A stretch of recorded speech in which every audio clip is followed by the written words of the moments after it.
But it's all quiet on the radio front tonight. I don't, because no one's listening. Actually, I should have said nobody called. I don't think anyone's My beautiful, darling wife called, who I'm sure is listening now, so I had to say that, or else she'd say, what do you mean, nobody? Oh, Joyce, you want to go to Philadelphia with me tomorrow?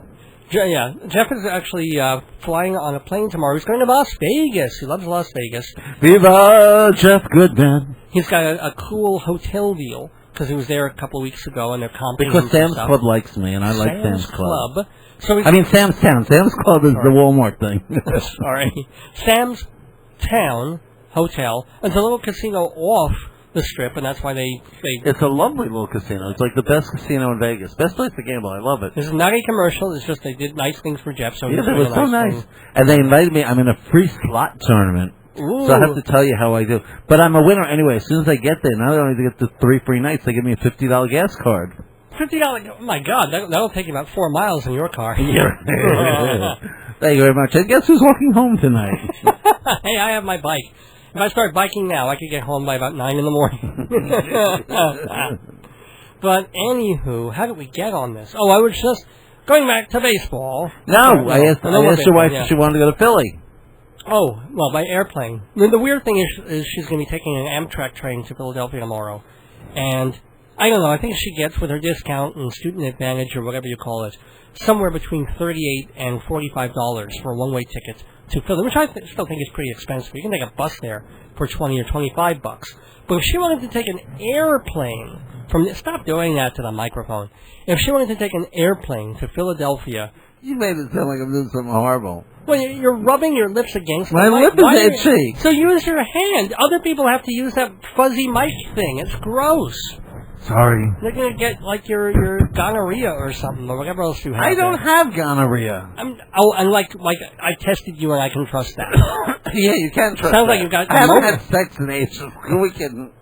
Okay, thanks for sharing, Jeff Goodman. Well, if someone like to have sex with me, please call 888-8811. Now, this is not prostitution because it's free. He'll pay, well, if he pays you, it is prostitution. Oh, no, it is free. Completely free. Sex with Jeff Goodman, ladies and gentlemen. Call now. 631-888-8811. What? Oh, my God. We have a caller. Hold on. Really? Hello? Hello? May I speak to Jeff Goodman, please? Who's calling? I'm a lonely man, and Jeff sounds like a very nice guy. Jeffrey, hello? Would you like to make sweet love with me? Sure, why not? Oh, boy. Oh, have you ever had love with a man with no legs before? Stumpy, is that you? No, I have my legs. It was just a theoretical question, and I'm fine. I got all my limbs. Oh, yes. Do you have teeth? Yes. I have to go get them from the bathroom. Good, leave them out. It's better that way. Oh, I like you. You're naughty. You're the naughty boy. What do you find romantic? Nothing. You don't find anything romantic? What's nice and you like to hold hands in the rain? No. You like to hold hands in the sunshine? No. You like to hold genitals anywhere? Anywhere is fine. You're my kind of guy, Jeffrey. Do you have any questions for me? Yeah, what's your name? My name is Alfonso, and I'm calling from the Bronx. And how old are you? I am 87 years young. Oh, wonderful. I'm in perfect working order. Well, we'll find that out soon, won't we, Alfonso? Yes, you will. I sure hope so. Is your last name Ribeiro? No. No.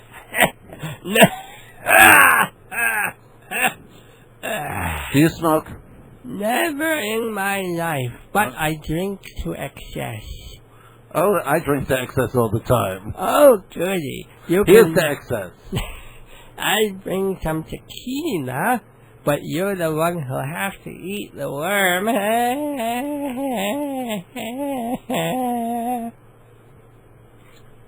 You there, Jeff? I'm just dumbfounded. Oh, well, I'm glad you founded me. I'm not that dumb, though. I can still get that's a terrible joke. So, Jeff, what is your idea of a perfect date? Let's see. Feed me. Yeah. I can't say the next no, word. I don't think you can. You can think it, though. Okay, think about the next two actions. And what kind of restaurant should we go to for a nice meal? One where you pay the bill. Oh, that's fine by me. But as long as you know how to change the colostomy bag, I think we'll get along just fine. But I thought you were in 100% perfect health. Yes, but my nurse has a colostomy bag. I'm fine, but my family makes me have a nurse with me. But my nurse is 97. I don't understand it either. Male or female nurse? Male. He's a very nice guy. We've had him for years, but he's in worse shape than I am. But it's nice to have the company. We could just kill him. No, never. And what's it? Oh, does he have sex with you too? No, he can't. That would kill him. Probably kill me too. But what a way to go. Do you have any relatives in your will? No, so this date could mean a lot. It's a nice date. How much could it mean? Oh, several $100. Over the course of... And my 8-track collection. I've got Guy Lombardo, the Captain Antonio, and very early NWA. Really quite an assortment. You'd be amazed. Do you have the Shields in Your Nail album? Oh, no, but I have the Marcel Marceau album. It's marvelous. It's good for meditation. You put it on, and you drift off to sleep. I never sleep more than 2 hours at a time because I always am afraid I'm dead. So I wake myself up and I touch my head. I'm like, alive! And I go back to sleep happy. It wasn't funny. It was just a riff.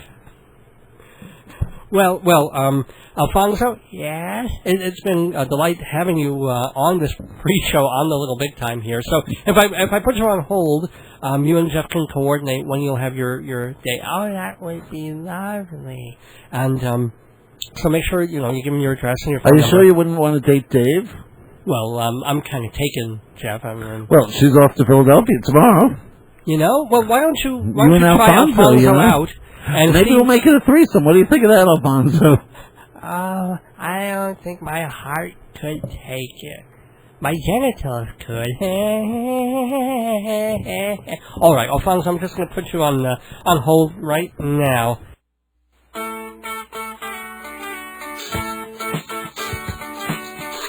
Greetings from Long Island, where every highway is a sunrise. It's time for Dave's Gone By, an hour of comedy, talk, and music brought to you by Total Theater, with your host, Dave Lefkowitz. You've never heard anything like it, so sit back, relax, squeal if you must. Here's the host of Dave's Gone By, Dave! Tropical hot dog night! Like two flamingos in a fruit fight!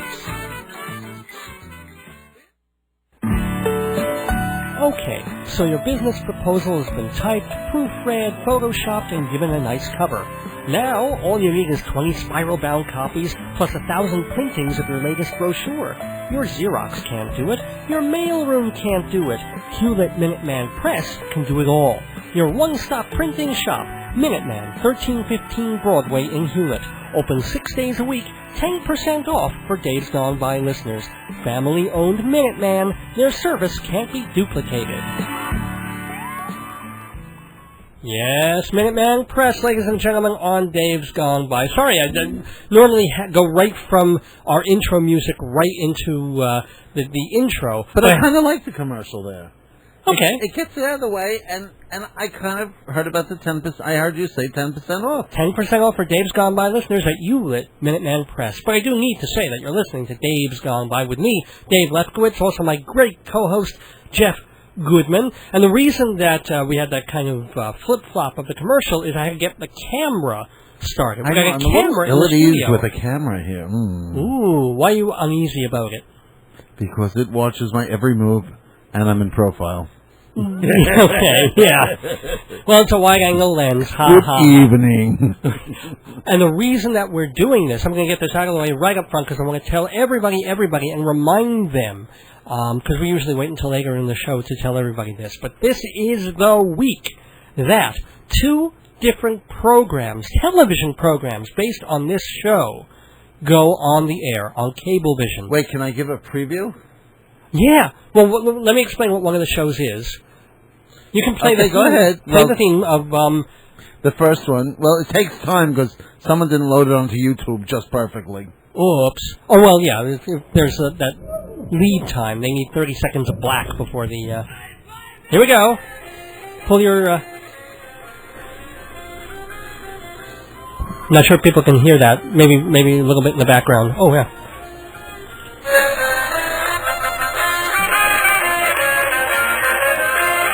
That is the theme song of Shalom Dammit, Rabbi Sal Solomon's Peace, Love, and Acid Reflux Hour, which is only a half hour, and it begins programming on Cablevision of Long Island this Wednesday morning at 7:30.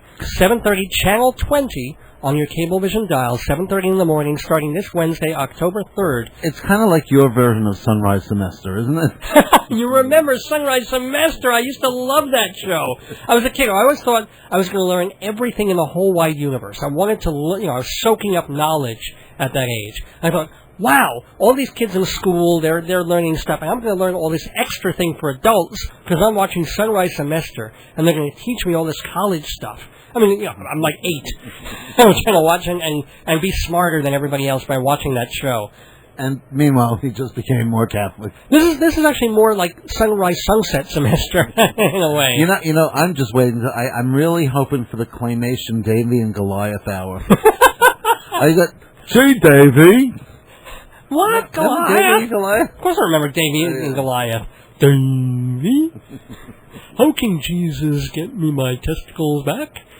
I don't know, Goliath. We had to have you spayed. Let's ask Dad. What was his name? Mr. something. No, his name was Dad, wasn't it? Well, no, there was a family. It was Davy and Sally was the sister, and I forget the parents' names. And then, of course, the dog. The dog was Goliath. Yes. Davy. But it was really bad claymation because they just didn't walk fluidly. Yeah, but it didn't matter. Yeah, let's go see my friends. They're playing games. Oh, let's throw snowballs at people. Oh, no, we shouldn't do that. I liked it. I watched, and I had no idea that it was Christian indoctrination either.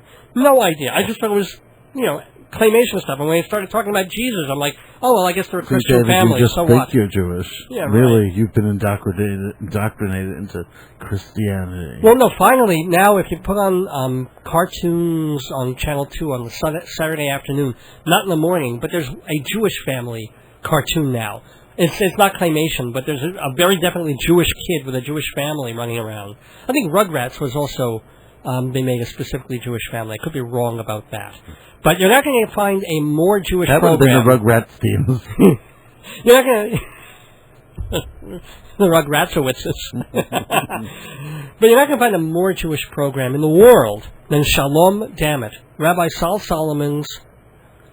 What was that? I heard banging on the... no idea. Oh, it was nothing. Oh, okay. I know, I don't get it. Well, your viewers know, and you're the only one who doesn't know. That's right. The other thing I forgot to mention was... The camera's here, yeah. So it's our secret.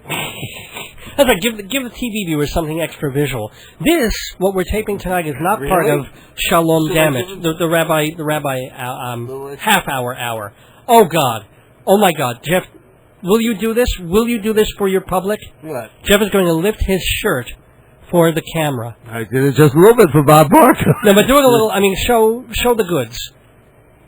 Is he's turning to the... Oh, come on. Oh, I made you... I can't. I feel like I'm in fame. I'm going to cry. Oh, come on. Please, for me. What was the name in fame? Was it Tiffany or Taffy? Which one? Remember the little girl? Take off your shirt for the camera. Oh, I mean Kara, that character. Yeah. Well, and she did. It's like, okay. And then she was a one-hit wonder. So, no, I think I'll keep my shirt on. Oh. Maybe next time. Something to give people a reason, like tease them a little bit. Here's a little promo. Because if you show all the skin now, there's no reason to tune into the second episode. But actually, the first episode's already shot. I should mention again that not only is Shalom Dammit premiering this Wednesday morning at 7:30, but unbelievably, on Friday mornings at 7:30, it's Dave's Gone By on TV. That's a totally different program. That's one I'm actually... totally different, only it's exactly the same. No, totally... Like, Shalom Dammit is the rabbi show. I'm just the director. And sometimes I edit some of the stuff the rabbi writes. Dave's Gone By on TV is this. This, what we're taping With right this? now, is Dave's Gone By on TV, which will have half-hour segments of the program. What? Do you have any idea what that is? It's you hitting the glass. I'm not sure why. No, it's not. Watch. Ready? Kicking. You're kicking the glass. Well, very good. What is that? I don't know what it is. It's not particularly funny, but whatever. It's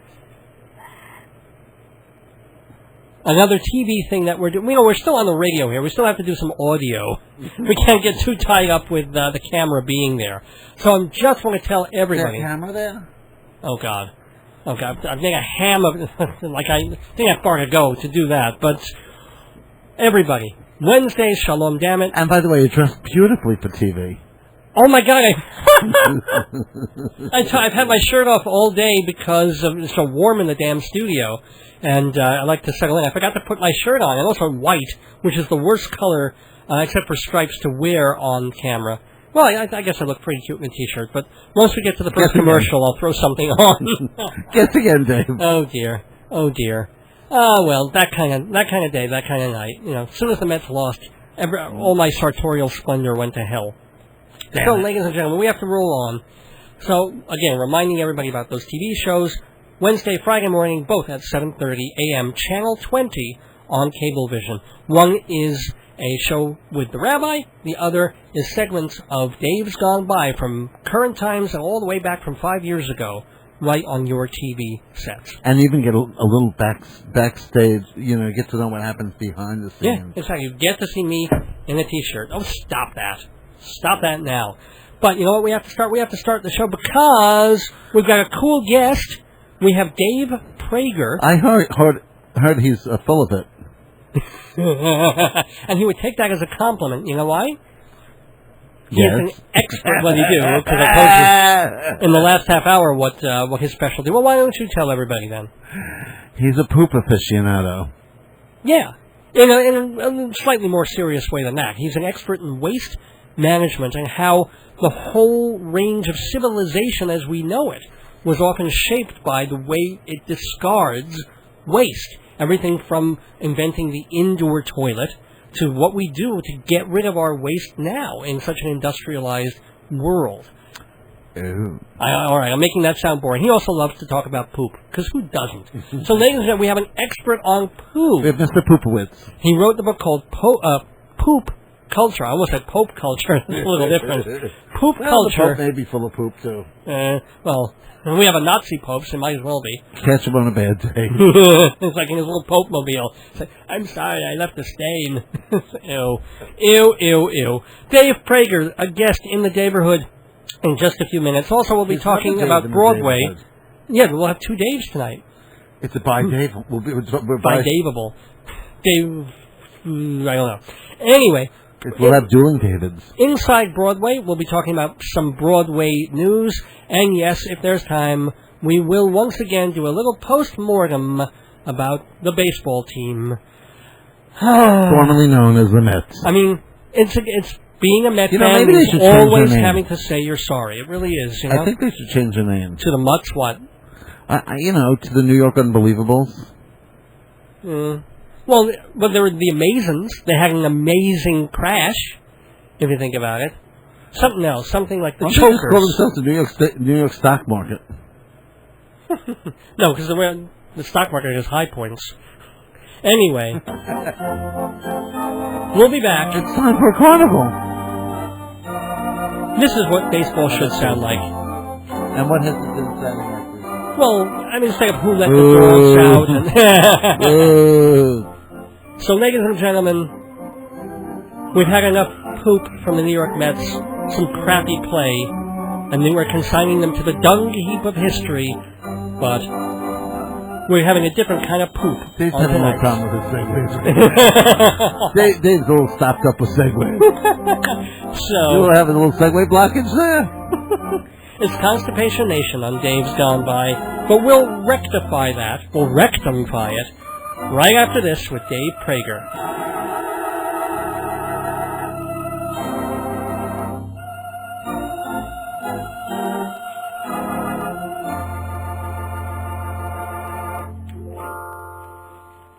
Well, I've got the real poop for you. I mean, so a lot of these shows, this TMZ, this Entertainment Tonight, they think that they've got the poop. But I've got the scoop on poop, quite literally, tonight, because my guest is a fellow named Dave Praeger. He is an author, and the topic that he chose to write about is not his childhood, and it's not a historical romance, and it's not about World War II fighter pilots. No, he looked deep within himself and, well, really kind of between his knees for the topic of the book, which is called Poop Culture, How America is Shaped by Its Grossest National Product. I love that subtitle. Poop Culture, it's a book all about going to the bathroom, its ramifications, its rumpifications, if you will, how we've treated fecal matters over the past bunch of centuries, and minutia, trivia, and also some rather important serious stuff, all about our little brown friends. And may I just say, Mr. Praeger, howdy ho, and welcome to Dave's Gone By. That's spot on. Thank you very much. Thank you. If I have a spot on, I've got to wipe that off on this conversation. But anyway. All right. Obvious question first. Of all the topics in the whole wide world, why an entire book about feces? Well, the answer I give on radio shows is that I wanted to write about the most important subject in the world. And this is clearly the most important subject in the world. So Paris Hilton took second to this, and yeah, exactly. Yeah, okay. But to get a little bit more, Sure. in depth on this, that's my joke answer. The truth is, I wanted to find an absurd subject and take it very, very seriously and see what would happen. Because to me, there's very little funnier than taking poop seriously. Yeah. And so it started out very much, humor. I started with this website called PoopReport.com. Poop which is where Report. people, yeah, PoopReport.com, which is for people to share funny stories of things that have happened in the bathroom. And I'm not talking about like Larry Craig-style bathroom experiences. More like, you ate too much Taco Bell and you're almost home, but you get stuck in traffic. That sort of thing. So my interest was very much just absurd humor. But once I started researching the book, I realized that this is really an undiscovered country. There's really a lot of fascinating details about the subject that no one has seemed to cover. Uh-huh. And, that's where it is. So Well, what has not been covered about our little tawny friends? You make it sound like a fine port wine. I like that. Our corny friends, our nutty friends. Yeah, there you go. Well, my first revelation, the thing that really opened my eyes, was learning about the history of the toilet. And, mostly we think that it was probably a tool of sanitation, that it must have been invented to save us from disease or something like that. But that's not the origin. The origin is actually really fascinating. It comes to us from Victorian England in the late 18th century when, if you remember your history books, the Victorians were really into morality and really into being prim and proper because they were trying to distance themselves from the rest of the classes of their society who were, to get really into history, were becoming upwardly mobile from the Industrial Revolution. Uh-huh. And so there was a desire to pretend like their bodies were different from other bodies in society, so that, this guy who just built a factory, he might be rich and might have money, but he doesn't have the body of a Victorian proper gentleman. And so there was a desire for a device that would make it like fecal matter, like poop, was invisible.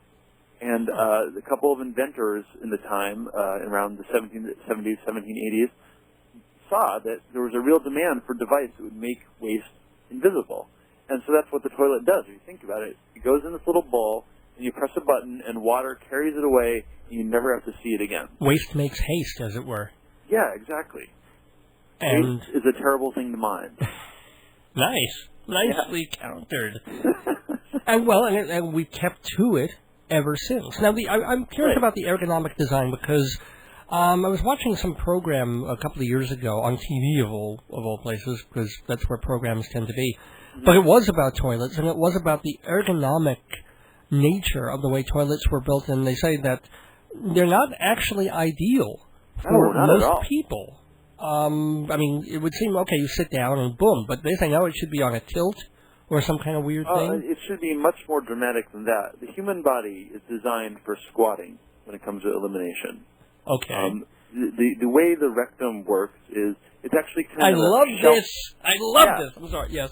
This is good stuff. Listen, this should be on NPR. I don't know what we're doing right now. Rectum. We should have killed him. Okay. Yeah.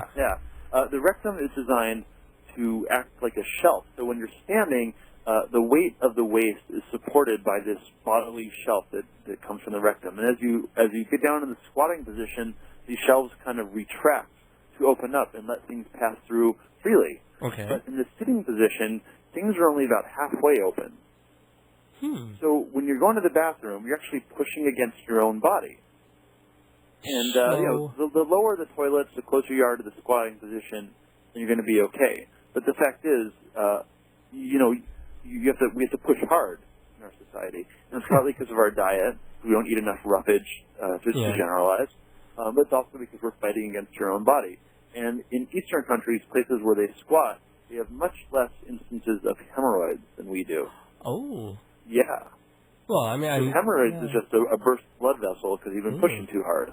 But here's the thing. It was odd because the thing that I heard about the design of toilets is not even that they're going to be a squat thing, but it's for older people who have trouble sitting down or getting up. They should just be able to kind of lean and have that be. But you're saying no, it should actually be even lower and more, well, technically uncomfortable. Because, it's hard. And I've tried squat toilets because I've done some traveling in Eastern countries, and they're really difficult for us to use because we didn't grow up using them. Right. And so speaking for myself at least, my leg muscles just aren't strong enough. I'm just not flexible enough to balance in that kind of position.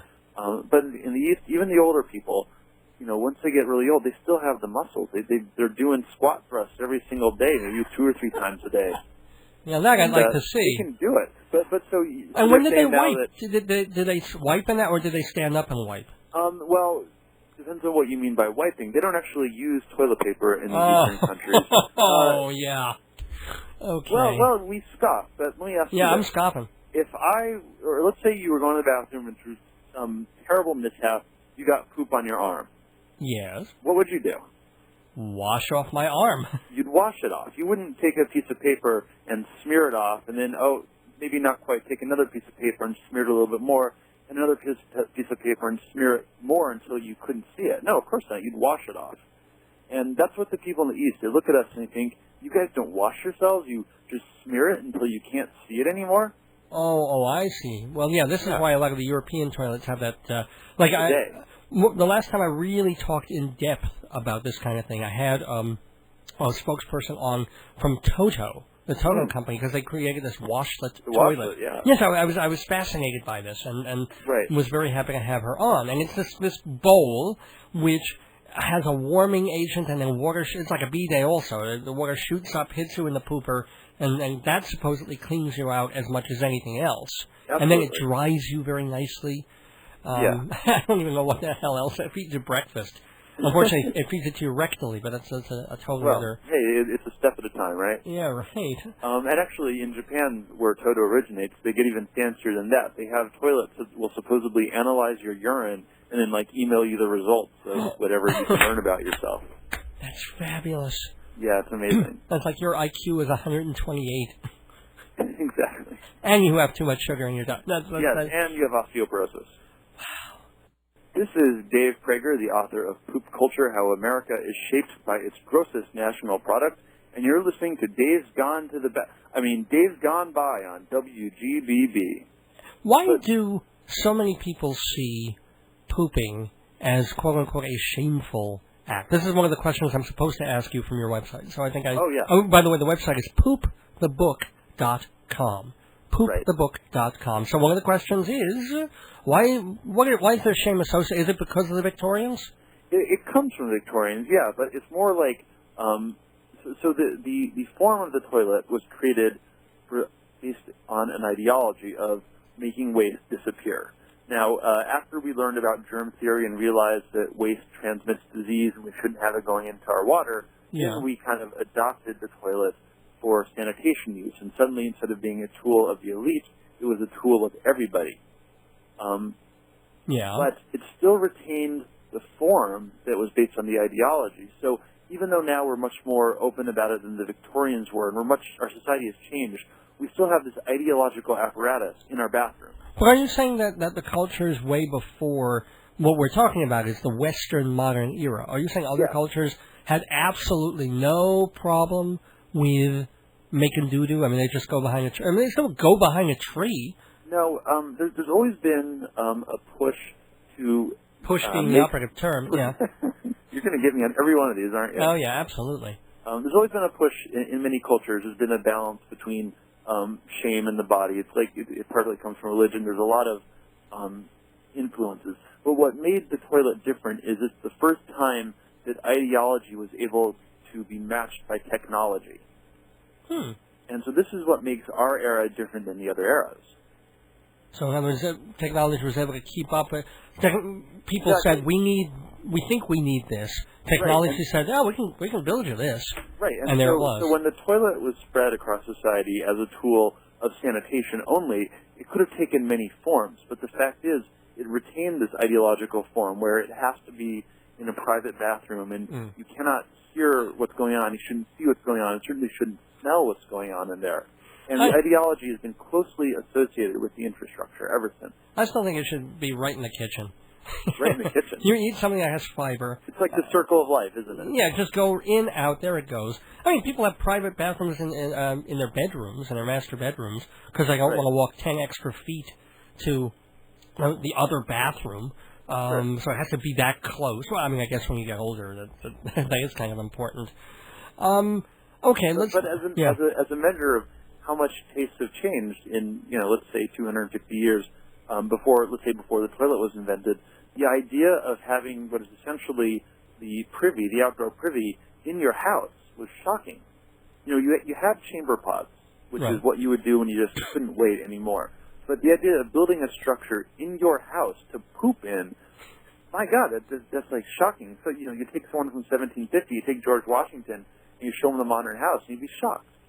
Okay, because yeah. It was always in the backyard. It was something that would take some distance from the house.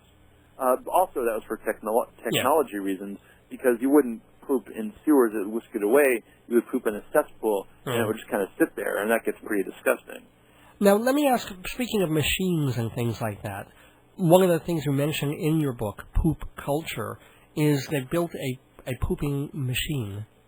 Yeah, they being an artist named Wim, an Dutch artist named Wim, or maybe Belgian. Belgian, Dutch, I can't remember. I have no idea. I don't even care. Okay.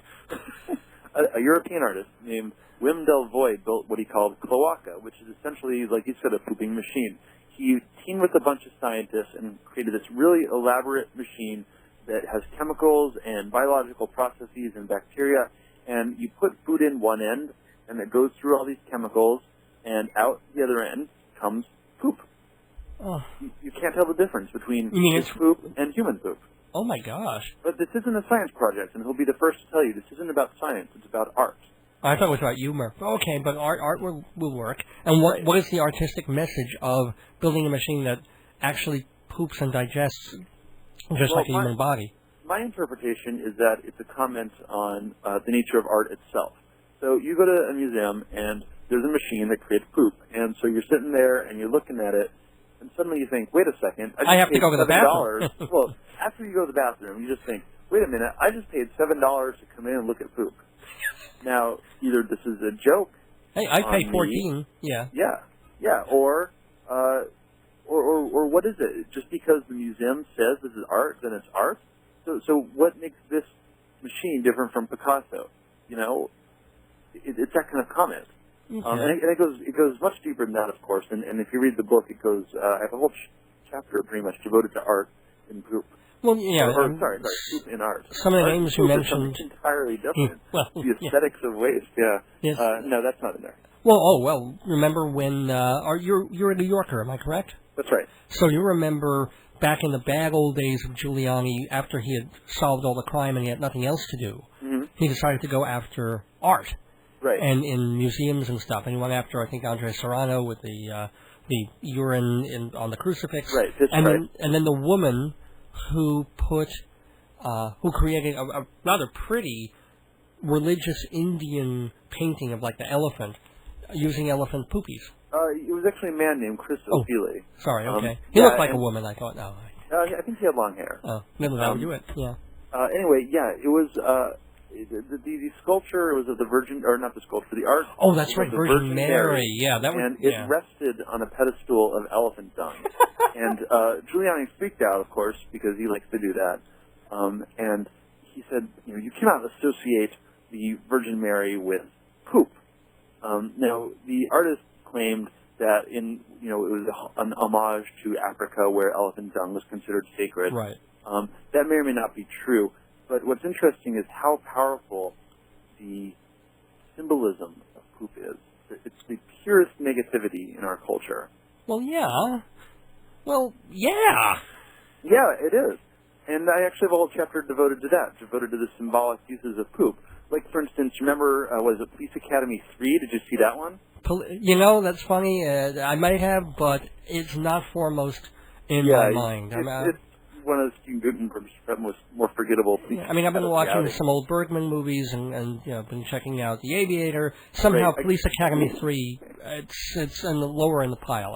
Sorry. In about 20 years, Steve Gutenberg will be recognized for the genius he is. Okay. In the meantime, so there's a scene where the crotchety Lieutenant Proctor is in a porta potty, and through various machinations, the Police Academy squad lifts the porta potty up and deposit it in a stadium, and then they unbolt it and they lift it up and they reveal Lieutenant Proctor pooping on the toilet while reading a comic book in front of 50,000 football fans. Yes. Now, on the whole, it's like, so what? Yeah. Yeah. It's the bathroom. Well, so does everybody. It's a comedy thing, yeah. It's a comedy thing, but when you really Stolen from MASH, by the way. I'm sorry? When you think about the symbolism of it, the fact that an authority figure is no different than all of us because he poops. Oh. And this is like the most shameful thing that could happen to him. Well, yeah, but they also did, it's the same exact scene as in MASH, where they had Lieutenant Houlihan taking a shower. Mm-hmm. It was, that was more of a sexual thing, but it was still, hit the gong, up goes the thing, and there's Sally Kellerman. So, yeah. Yes, you're right in that sense, but it's also a private thing made public. And they're both very personal and private. Right. One is a poopy, and one is more of a sexy girl taking a shower. Sure, but there's a guy, and he's a sociologist, and I don't remember his name, even though I do quote him, who talks about life is like a stage, and you put on a persona, but what you're hiding is the true you. So you put behind a mask going to the bathroom because that is something that your character, the persona you play, does not do. And especially authority figures, the more important the authority figure is, the more easily they are to bring down by associating themselves with poop. Like, remember when George W. Bush a few years ago, maybe you saw this on the news, maybe you didn't, a photographer snapped a picture of him writing a note to somebody in a meeting saying, "We got to wrap this up. I need a bathroom break." Yeah. Yeah. Well, the higher they are, the more shocking it is to associate themselves with the lowest thing. It's one of the few things that he's done that I actually applaud him for. Honesty and saying, okay, that we've come as far as we need to. Something's more important. I wish we would feel that way about the war. We've sent enough people over there. We don't need the surge. We don't need 160,000 guys over there. We've been there 5 years, and I really need to get to the bathroom. Let's bring them home. I would love to see that.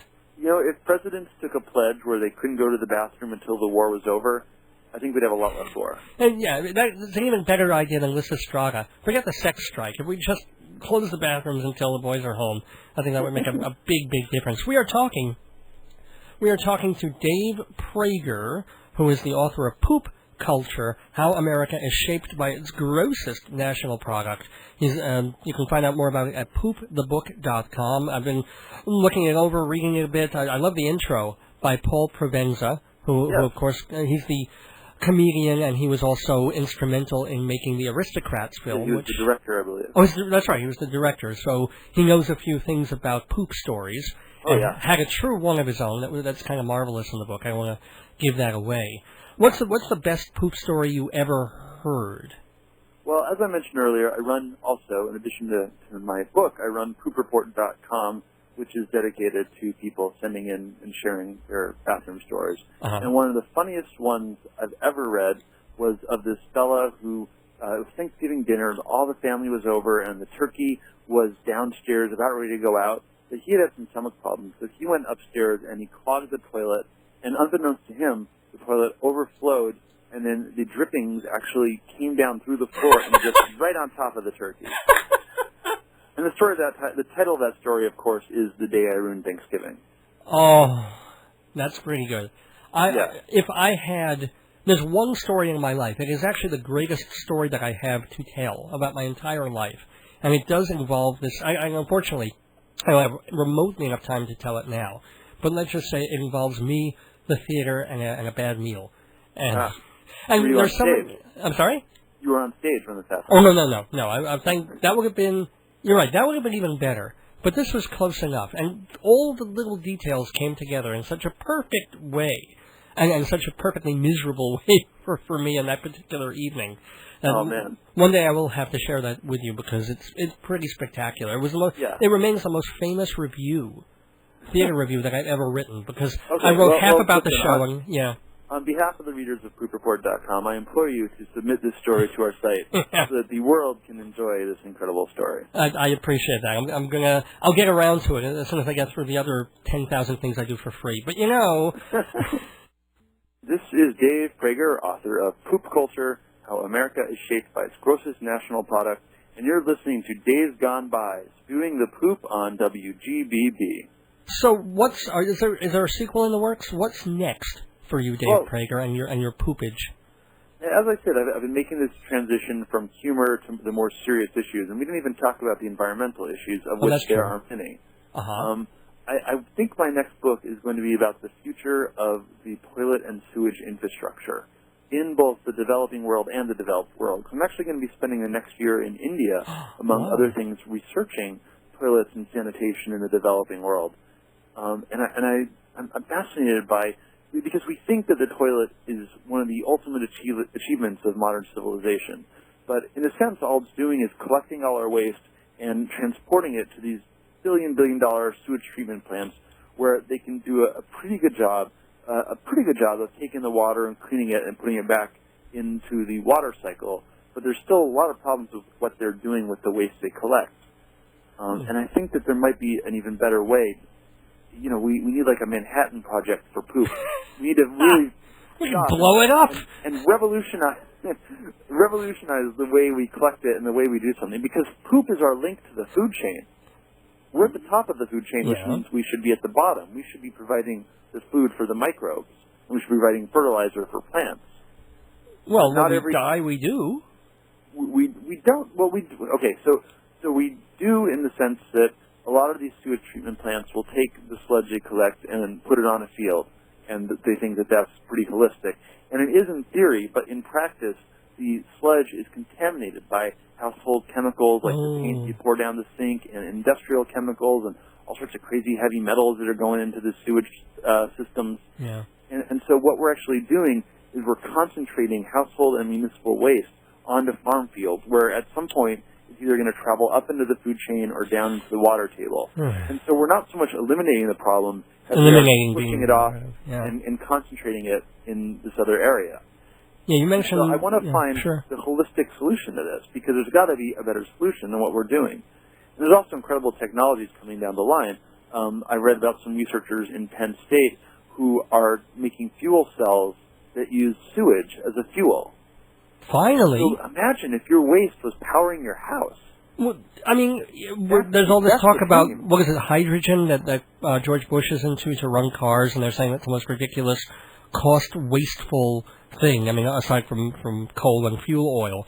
And here's the idea. Hello, it's something everybody's making, literally. Right. It's free. People would be happy to donate it. Yeah, exactly. And why can't we? What an ideal idea.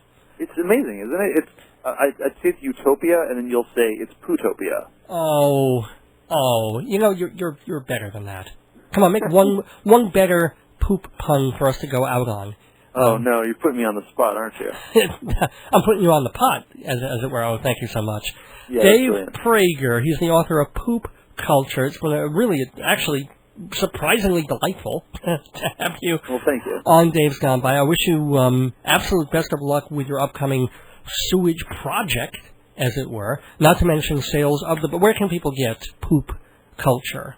Actually, they can get anywhere. It's at Barnes & Noble, it's at Amazon, it's at Borders, wherever you want it. There you'll find the poop. I want to thank you so much. I mean, I've been, I want to say pleasantly surprised by how interesting this was, because I have an overwhelming interest in this topic. But you've been so well spoken about it, and amusing, but also serious. So I want to thank Dave Praeger so much for getting on the pot in the neighborhood and telling us the poop on poop. My pleasure. I have a sad story to tell you. It may hurt your feelings a bit. Last night when I walked into my bathroom, I stepped in a big pile of shaving cream. Be nice and clean, shave every day and you'll always look keen. I think I'll break off with my girlfriend. Her antics are queer, I'll admit. Each time I say, darling, I love you, she tells me that I'm full of shaving cream. Be nice and clean, shave every day and you'll always look keen. Our baby fell out of the window.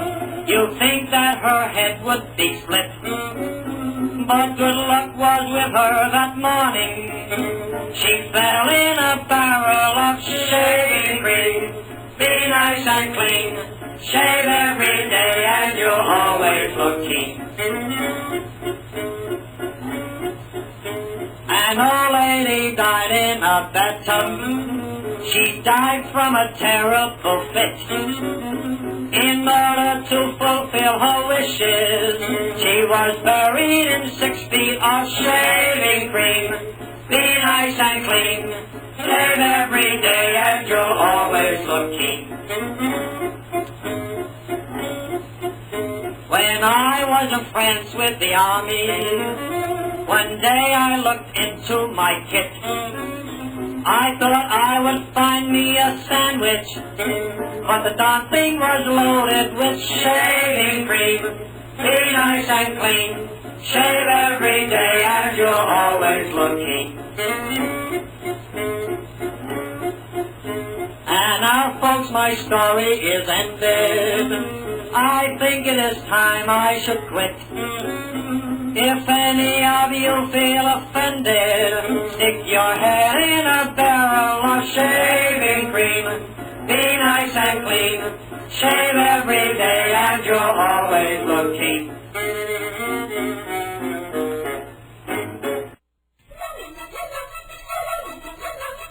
Inside Broadway, brought to you by Total Theater's Performing Arts Insider, your everything theater guide.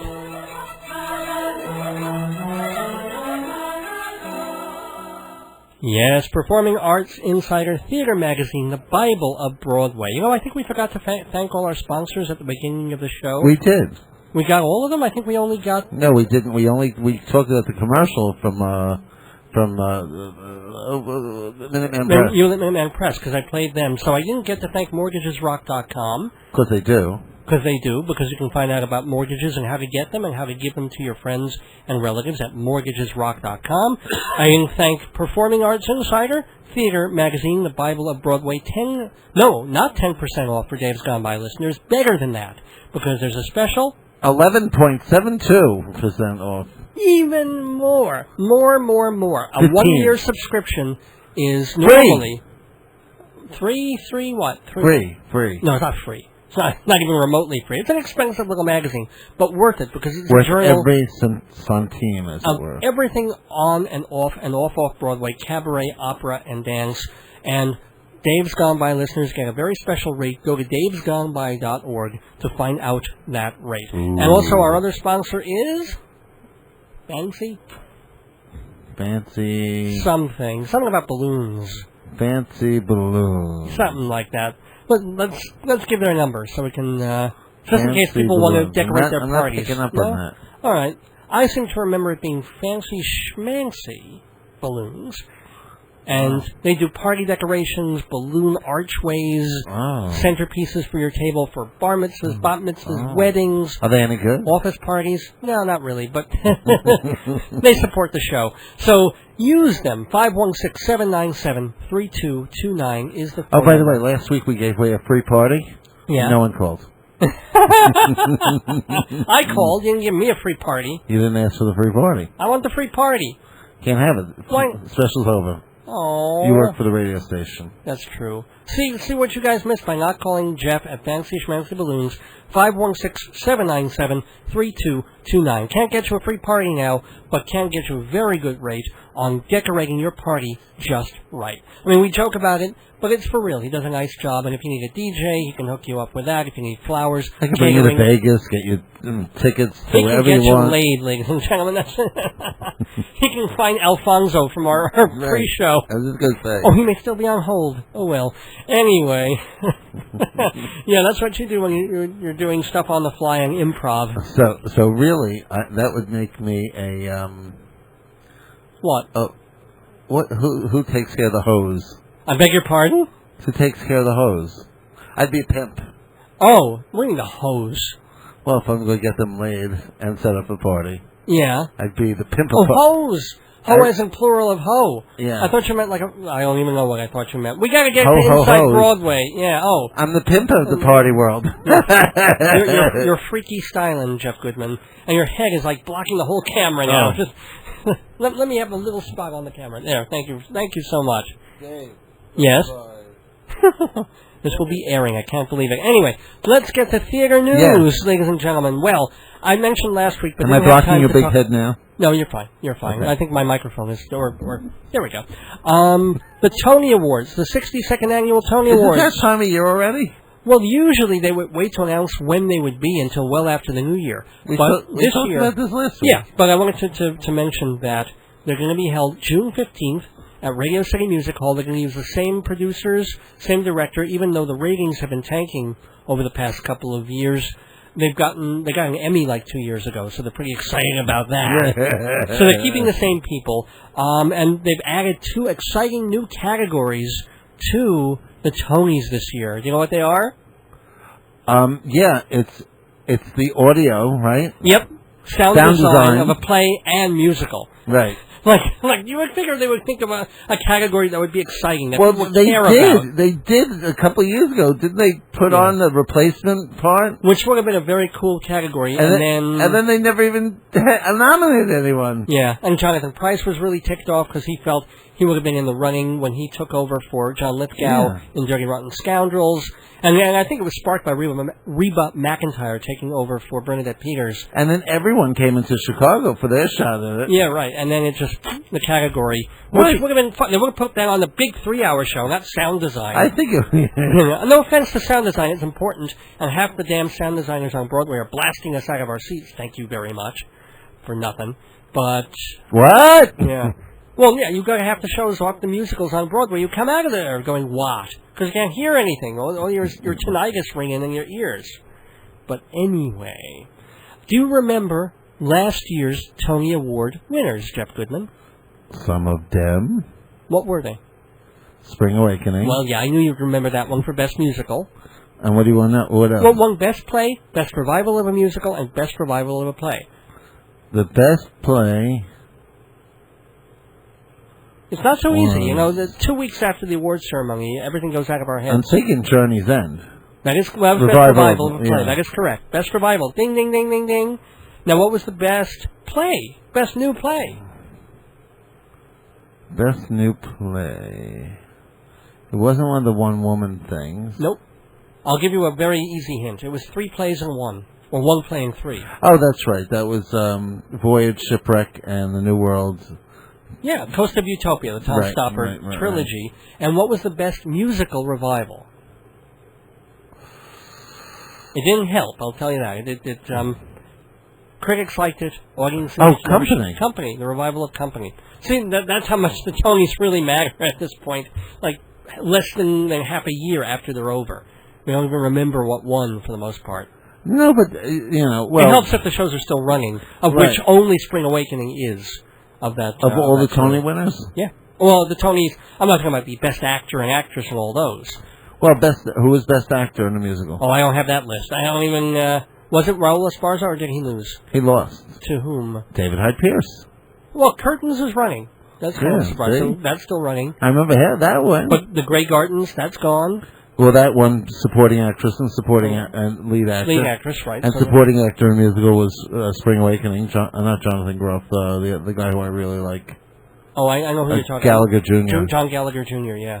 So some of them, yes, are still there. Anyway, moving on. Okay, sorry. Here's another show. Speaking of losers, or things that aren't going to happen, well... It was an off-Broadway show that wanted to be a Broadway show. Then it was going to be a Broadway show, but now it's not. Really? Lone Star Love has closed out, or will close out of town when it finishes its run. Oh. This became a real cause celeb in New York, thanks to Michael Riegel, who, by the way, he's the New York Post theater writer, and he was on our fall theater preview last week, or was it? What did he do? What did he do? Well, he broke the big story out in the hinterlands in Seattle, where the show is trying out, that the producers were having a hell of a time getting along with Randy Quaid's wife. Now, Randy Quaid is starring in this musical called Lone Star Love, and he has contractual say over pretty much every aspect of the production, which is not something an experienced producer is going to give away to his star. The reason they don't do this is you end up in a situation where Randy Quaid's wife, Evie, has her ideas about what the show should be, and the producers had theirs.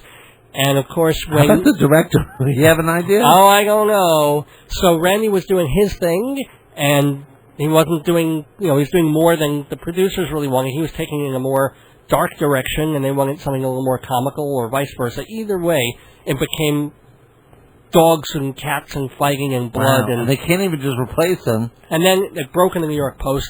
And once the story was out, it died, because it's not as if Randy Quaid is this giant box office draw to begin with. Yeah. So the show is not coming to New York. Wow. Well, as Michael Riegel wrote in the Post, he said either the show's going to die or they're going to replace Randy Quaid, because he's not going to sell the tickets and he's not worth the agony that the Why didn't they just replace Randy Quaid? That's what I don't understand. I guess they didn't want to find someone else, and who knows, maybe he had something in his contract that says, you can't replace me, and they signed.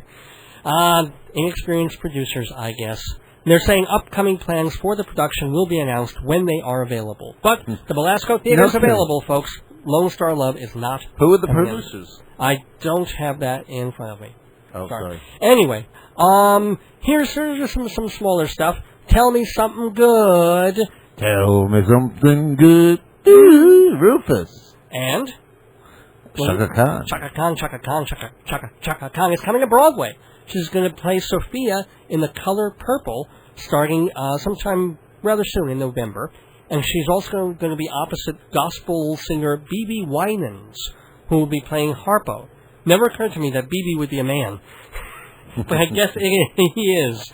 B.B. Winans is going to be in Color Purple opposite Chaka Khan. And B.B. Winans is going to ask, should I hit her? Hell no! I just think it's this gospel singer person, right? And he's going to be opposite a woman whose latest album is called Funk This. I just like the juxtaposition there. Anyway. And is the girl from American Idol still going to be starring in it? Oh, Fantasia? I think they'll hold on to her as long as they possibly can. Fantasia, she took the show and just brought it, apparently. She's Fantariznik. Now, speaking a little bit more of Broadway before we head off Broadway. I love when we talk about Broadway. Boing, boing, boing, boing. Yes. Boing, boing, boing. Why don't you talk a little bit about this? I don't know anything about this. Oh, well. I just know it's supposed to be a very funny comedy. Yeah. And Rhea Perlman was in it. So you do know a little bit about this.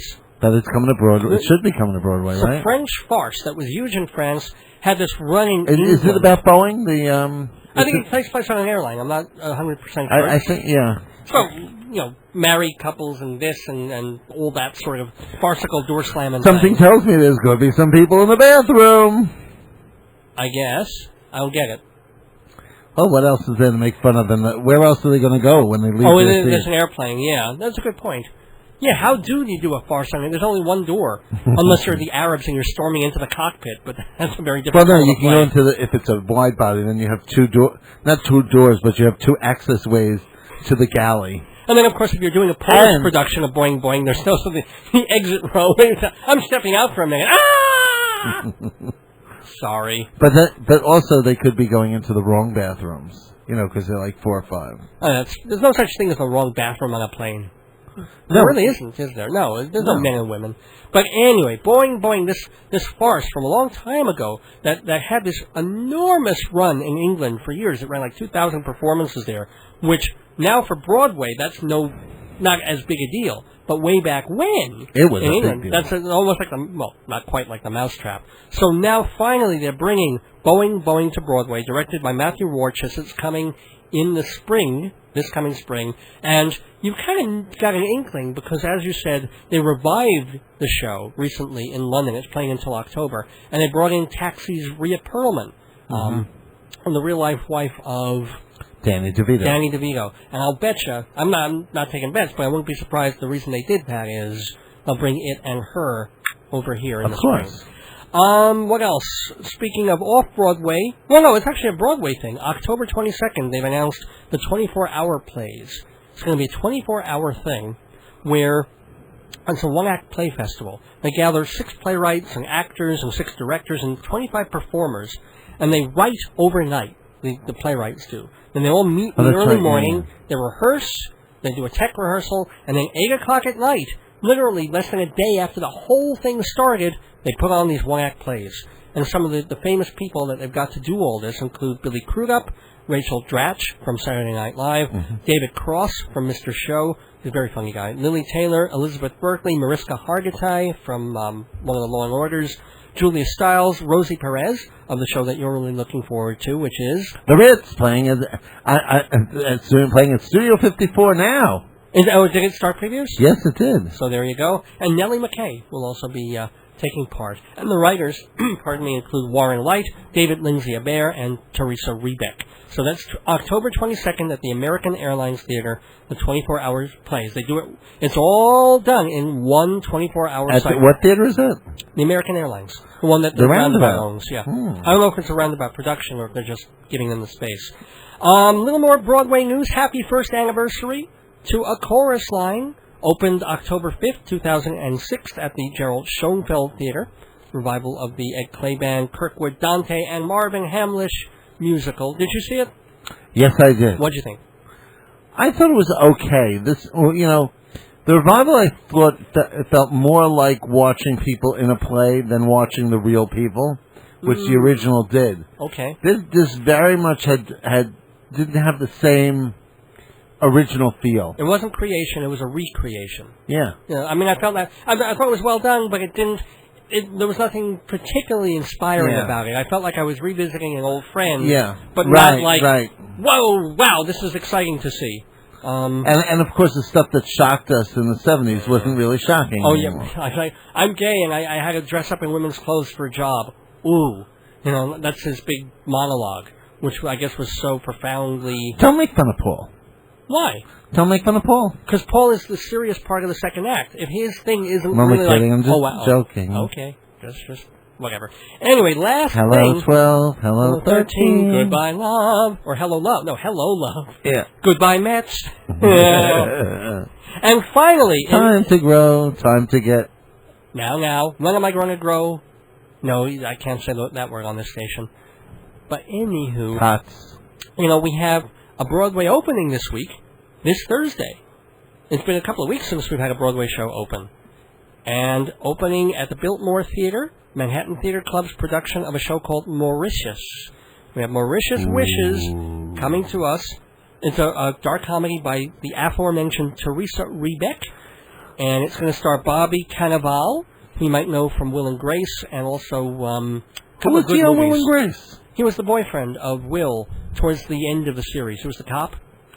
Oh. And he was in The Station Agent, the film. Good actor. And also Alison Pill is in it. You'll remember her from The Lieutenant of Inishmore. She's a pill. And F. Murray Abraham from Amadeus is going to star in Mauritius. It's about half-sisters and their rare stamp collection. Action packed! Oh, Lord. Anyway, that's Inside Broadway. We've just been Inside Broadway, thanks to TotalTheater.com and Performing Arts Insider. We're back with Dave's Gone By on this, well, it's now Monday morning, October 1st. Happy October, everybody. 12:02 a.m. on... Jeff, give us a little legal ID. Please. You're so good at this. Oh. You're listening to WGBB Report. Yeah, that's it. The station for inspiration and perspiration. And constipation. Well, no, not today. This is the opposite of constipation. We're having diarrhea day today? It's diarrhea day. we're very fluid today. We're feeling very loose and fluid, and everything's just coming out of us very, well, pleasantly, as it were. We're bowling. Well, we're over. sorry that the gospel night is we're having diarrhea day. Well, diarrhea evening. Anyway, today's episode has been entitled Fecal Matters, and we thank Dave Praeger, the author of Poop Culture, for being part of it. You can get Poop Culture pretty much anywhere, the usual Amazon and all the Barnes & Noble and places like that. It's very cool. I've given it a look. And again, it's a serious book. It's about a serious topic, but it's obviously done in a fun, playful, and poopy way. And his website is really, really cool, too. Dave Praeger, Praeger. I want to thank our sponsors once again. I know we kind of waited until a little late in the show to do that this time, but thanks again to MortgagesRock.com, because they rock, because they give you and your family and your friends mortgages and teach you how to be a mortgage broker. You know, everybody thinks, oh my God, the real estate bubble and it's collapsing and everything. No, it isn't. It's just collapsing on all the bad loans to people who couldn't pay the loans back in the first place. People are still going to need houses. People still have to move for their jobs, for their family, because they're getting older. They want something different. People still need loans for mortgages and other things. Teach them, or learn how to do it, and give it to them so you can have the commission. MortgagesRock.com. Of course they do. They do, indeed. They're nice people, too. And it isn't just a website. There's an actual office on the South Shore of Long Island with real people who'll call, who'll answer your questions. Jeff, do you want to do the some more of the sponsors? Sure. I would love to talk about the Bible of Broadway. What's it called? Say it, Dave. Performing Arts Insider. The Bible of Broadway. Yes, keep going. Buy it. You get a discount. Yeah, you get a very, very big discount. And normally, a year of Performing Arts Insider, 21 issues, is $280. But, for Dave's Gone By listeners... You get it for $279. No. You get... $278? $200. You save $80. $80? Yeah, that's pretty good. That's a pretty good deal for 21 issues. So, go to davesgoneby.org, or you can actually go to performingartsinsider.com. Performingartsinsider.com. Now, if you have some papers that need to be copied, where would we go?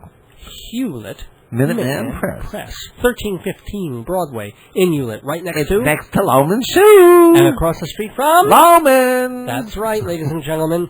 And Hewlett Minuteman Press has been family-owned for about 26, 27 years now. I think it's more like 30 years. Could be. But in that family, 40. Yeah. But they're a great bunch of people, the Toron family. Mike and Dave, I know them well. They're really great supporters of the show. You know Dave and Mike. I know Dave and Mike so well. They've copied my shoes. Did they do a good job? I bet they did a great job. On their brand new... color copier. Their brand new fabulous color copier. And remember, every Dave's Gone By listener gets 10% off every job, big or small, at Hewlett Minuteman Press. And don't forget to get some shoes at Lohman's. And next door and across the street. And what else? Oh, yeah, and if you need your party decorated or done anything too, fancy, schmancy balloons. Are they any good? I think they're pretty good. I've seen pictures of their work. They're adequate. They're adequate. Well, they're adequate, but a good price. But I hear they have helium. No one else has helium. That's right. They've skirted by the helium shortage. So if you have a party and you want some balloons, what's that number? That would be 516-797-3229. I would go buy my balloons there now because no one else has helium. And Fancy Schmancy has helium and balloons. Yes, they do indeed. And is someone prank calling us? Or someone's trying to call and not getting through. So if you're trying to call and not getting through, sorry, you're not getting through. It's probably someone from Gospel Night saying, we'll be here later. Okay, well, we'll hold down the fort. Jeff Goodman and myself, I'm Dave Lefkowitz, co-hosting this edition of Dave's Gone By. It's our 240th episode of the show. That's 20 dozen to those of us in the dozens. What were the dozens? Isn't that ranking on your mother and things like that? What? I think that was the name, like George Carlin did a bit about it. The dozens was like, your mother is so blah, blah, blah, when she does da-da-da. That's the ranking thing. It was used to be called the dozens. I don't know why. Would you like to hear a George Carlin bit? No. I would love to, but not on the air. Not even at midnight. Or actually 12:07 a.m.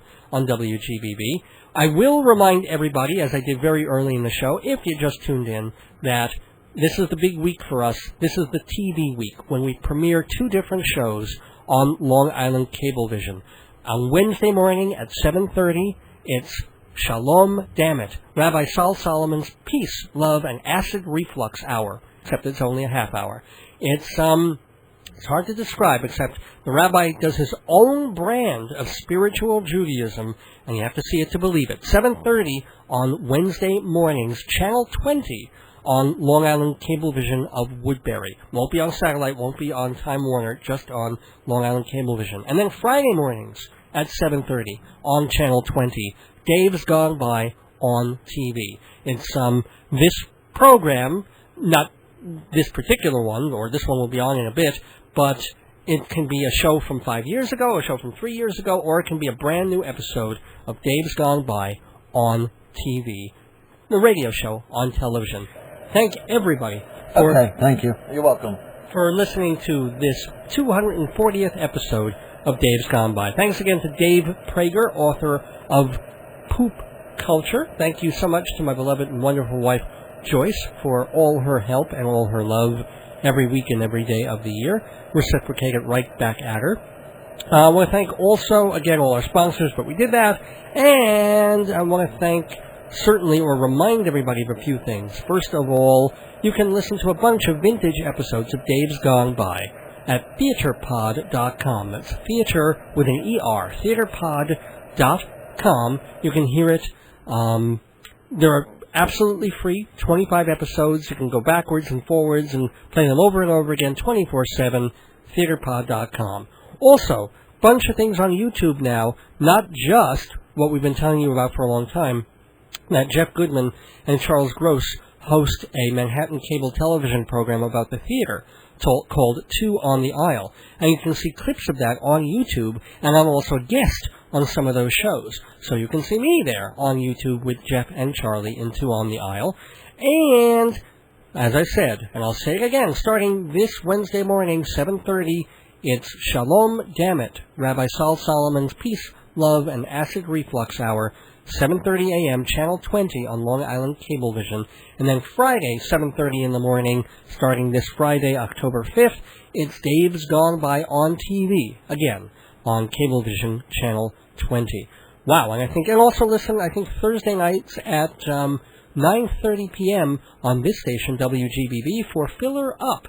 It's a half hour of music chosen and narrated by yours truly, Dave. It was a show that was on a couple of years ago, and they brought it back, so I'm very happy about that. Once a week, Filler Up, and it tends to air Thursday nights at 9:30 on this station. Okay, we have to go. Sorry, folks, but we will be back next Sunday, October 7th, 2007, with the 241st episode of Dave's Gone By.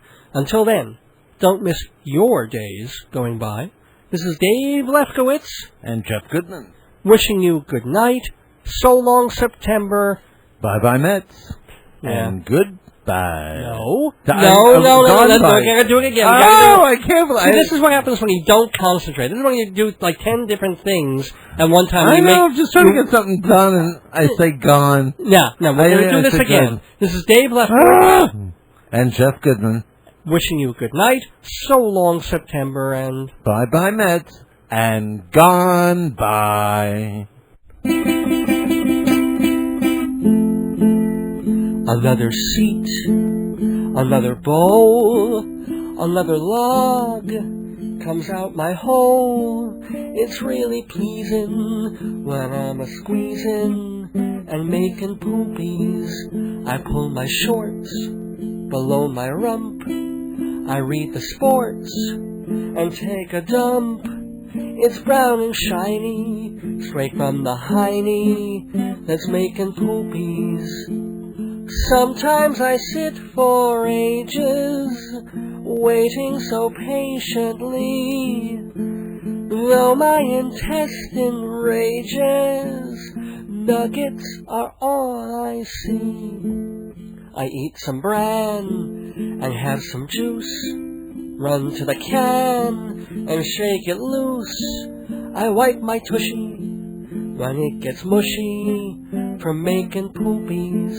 My little rectum, it does the job, be it a hot dog or just a blob. It's such a passion to feel the splashing of making poopies.